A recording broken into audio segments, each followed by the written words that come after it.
Hi, besties! Vou tentar explicar o assunto de filosofia pra vocês. Não sei muita coisa, mas vou tentar. Eu aconselho vocês a anotarem tudo que foi importante.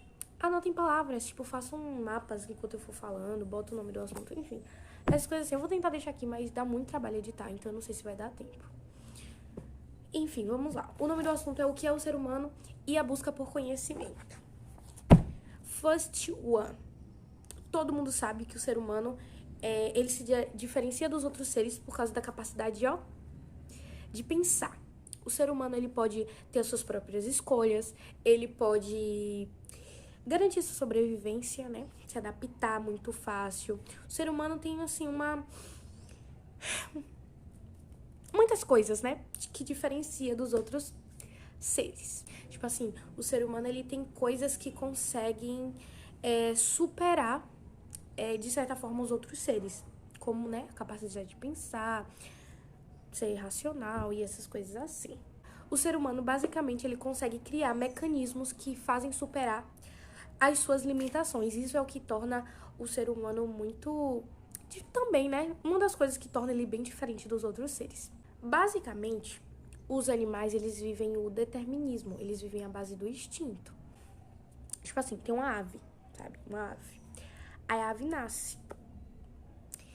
Aí a tendência, né? O instinto, a predeterminação dela é o quê? Voar. Entendeu? O ser humano não, o ser humano já é diferente. Por exemplo, o módulo traz a história de uma criança, na página 3, de uma menina, de duas meninas, na verdade. O nome de uma é Amala, de 1 ano e meio, e a outra é Kamala, de 8 anos. Elas estavam vivendo junto com a família de lobos. E, basicamente, elas se adaptaram a viver como os lobos, se alimentar como, andar como os lobos. E aí, Amala, ela viveu por mais 1 ano e Kamala morreu com... Não, Amala viveu por mais 1 ano e morreu. E Kamala conseguiu sobreviver por mais 9. Kamala, ela teve um vocabulário muito restrito. E esse relato tem a ver com o nosso assunto. É basicamente que o ser humano, ele não nasce com as características humanas e culturais determinadas, né? Tipo, nasceu, vai falar, vai andar. Não. Ele vai se adaptando com o meio em que ele vive, sabe? Pegando as características culturais, sociais, essas coisas assim, sabe? O conceito de liberdade, ele não se refere ao sentido de, tipo assim, a pessoa é livre pra ela ir e vir, mas sim no sentido de que, tipo, uma pessoa, ela tem a liberdade e a capacidade de se autodeterminar. Tipo assim, sair daquilo que sua natureza determina, sabe? E o que seria o determinismo? O determinismo é basicamente você estar condicionado à sua natureza, instintos biológicos, sociais, políticos, essas coisas assim, sabe? Portanto, no determinismo não haveria uma liberdade. Você só seguiria o ritmo, sabe? Deixa a vida levar, porque é aquilo e pronto. E aí a gente tem alguns pensadores como Pico de Mirandola, que eu não sei falar como é que fala esse nome.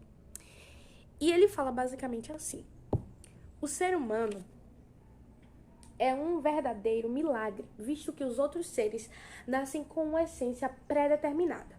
Sendo assim, ele é livre. Que Pico de Mirandola, eu não sei falar esse nome. Ele quer dizer, basicamente, é que o ser humano, ele é livre porque ele consegue se autodeterminar. Ele consegue ultrapassar aquilo que foi determinado pela sua natureza. E o que esse pensador quer dizer?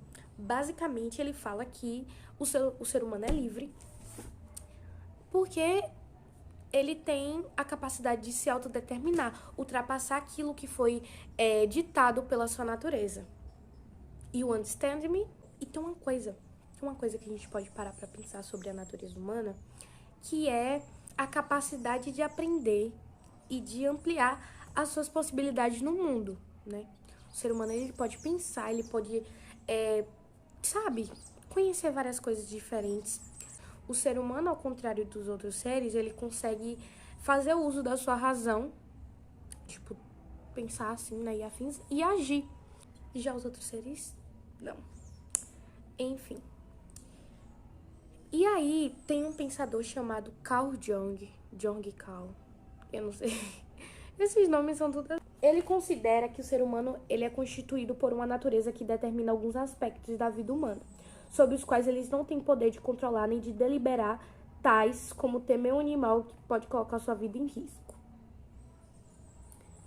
Contudo, há características humanas que não são determinadas instintivamente, mas são fruto de sua cultura.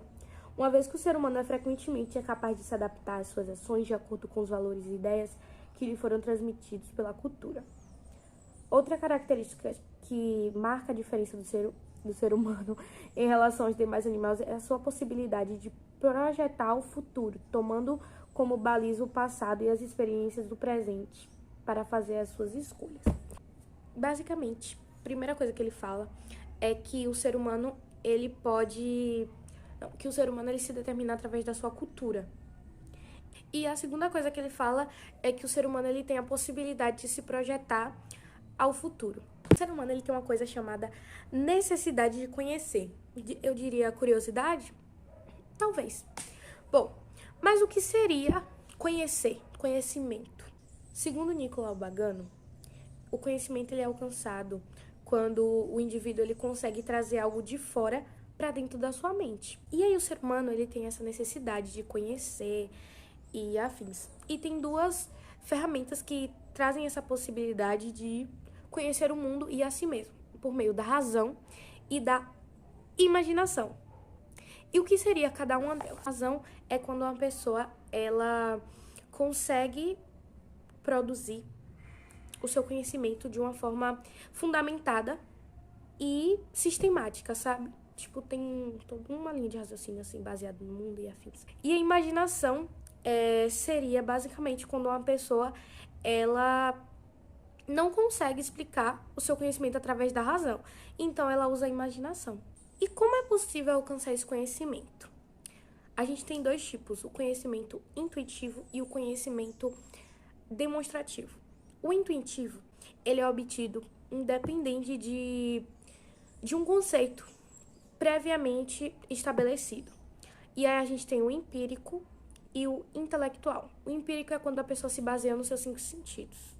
Tato, olfato, audição, visão e paladar. E o intelectual é quando a pessoa busca compreender determinado fato ou evento, alguma coisa assim, sabe? E a gente também tem o conhecimento demonstrativo, que ele parte a partir do encadeamento de ideias. Tipo uma organização de pensamento, sabe? E aí, a partir desse conhecimento demonstrativo, a gente tem o realismo e o idealismo. O realismo é quando o sujeito ele consegue aprender a realidade do objeto na sua mente. E o idealismo é quando há uma predominância do sujeito em relação ao objeto no processo de conhecimento. E aí a gente tem os tipos de conhecimento, que são mito ou religião, arte, filosofia, ciência e o senso comum. Mito ou religião seria basicamente um conhecimento na base da fé, não pode ser explicado às vezes, e enfim, é basicamente isso. Na arte seria basicamente a interpretação que o artista tem em relação ao mundo. Na filosofia está relacionado à teoria e à crítica de ideias por meio de uma investigação sistemática e as coisas assim. A ciência seria compreender o mundo por meio de relações de causa e efeito, fazendo uso do empírico de pesquisa. E o senso comum é aquele conhecimento que vem das relações mesmo de senso comum, que vem tipo de muito tempo atrás. A pergunta é possível conhecer a verdade? Bom, existem duas teorias, existem várias teorias, na verdade, mas duas que eu vou falar aqui pra vocês, que tá dentro do assunto, que é o ceticismo e o dogmatismo. O ceticismo diz que o conhecimento não é possível, que não tem como você conhecer alguma coisa e ter segurança daquilo, de que aquilo é a verdade. E o dogmatismo diz que o conhecimento é possível. Aí, na teoria do conhecimento, a gente tem o racionalismo, o empirismo e o criticismo kantiano. Gente, eu não tô entendendo nem minha letra, mas tudo bem. Kantiano. O racionalismo seria o conhecimento por meio da razão. o empirismo por meio dos sentidos e da experiência, e o criticismo kantiano, eu acho que é criticismo kantiano, começa com a experiência e termina com a razão. E aí a gente para pensar, o que é filosofia?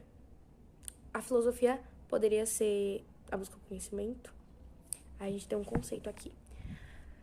Busca da verdade e fundamentação teórica sobre o ser humano e o mundo. Bom, e o que não é filosofia? Ciência, religião, pensamento vazio. A filosofia é um pensamento radical, rigoroso, de conjunto. E aí a gente tem algumas perguntas da atitude filosófica. Por que está relacionado às coisas? O que está relacionado a ideias e fatos? Como os valores são e quais seriam, as consequências disso na vida e afins. Bom, e esse é o assunto de o que é o ser humano e a busca por conhecimento.